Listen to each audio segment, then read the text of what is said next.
Allez, on l'a vu tout à l'heure, c'est très étroit quand on va prendre à droite. Les coureurs d'Alpecin Phoenix maintenant. L'équipe de Tim Merlier, effectivement, qui, avec l'un de ces éléments qui fait son apparition. Il y a même Sylvain Dilly aussi dans cette équipe-là qu'on voit bien placé en 4-5e position. 200 mètres maintenant. Avec le franchissement de ces ralentisseurs avant d'arriver sur une route beaucoup plus étroite. Vous allez le voir dans quelques instants. Si vous étiez en notre compagnie tout à l'heure, les coureurs sont déjà passés par ici à 40, un peu plus de 40 km de l'arrivée. Et les coureurs de l'équipe Lotto Soudal aussi, là, bien placé. On a justement John de Kelgolm qui est là.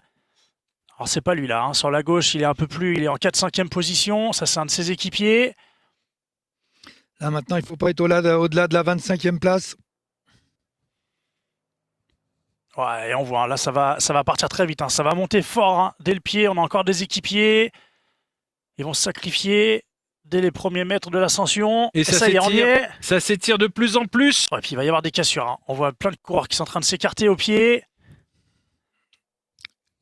Et ça attaque.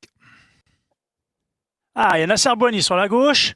Pour l'équipe Arkea Samsic, on le reconnaît avec son casque noir là. Christophe Laporte toujours bien placé, première position. Mats Pedersen là en deuxième rideau. On a John de Kelgolm sur la droite de l'écran. Ouais. Et Nasser Boigny qui attaque maintenant. Nasser Boigny qui n'hésite pas.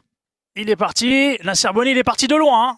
C'est pas son habitude. Non, il a peut-être surpris tout le monde. Et Christophe Laporte maintenant qui saute dans sa roue. Les deux anciens coéquipiers roulent en roue. Et c'est Christophe Laporte maintenant qui contre. Et derrière, on peut pas réagir pour l'instant. Les deux coureurs français qui sont en train qui ont fait le trou. Je suis pas sûr qu'on puisse Pedersen, réagir j'ai l'impression qu'il a laissé finalement cette cassure. C'est lui qui n'a pas été capable de suivre, alors que Laporte a parfaitement relayé, peut-être même pour aller chercher la victoire d'étape, parce que ça y est, la ligne se présente. Et oui, Christophe Laporte va réussir à devancer Nasser Boigny pour la deuxième place, alors que derrière, c'est Mats Pedersen. Mats Pedersen va chercher la troisième place pour compléter ce podium. On a vu que Geraint Thomas était là quand même. Et il y a une cassure pour la troisième place. Wow, quelle finale de Christophe Laporte qui conclut victorieusement. On va revoir ici au ralenti la façon.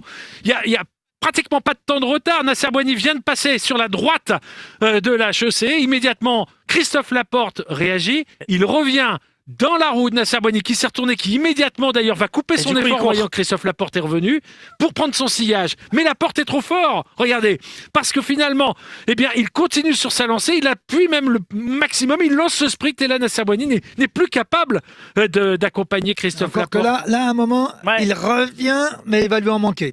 Et oui, Laporte, lui, continue sur sa lancée de façon très bien gérée, cette montée de la côte de la Tour qui lui permet de s'imposer. Et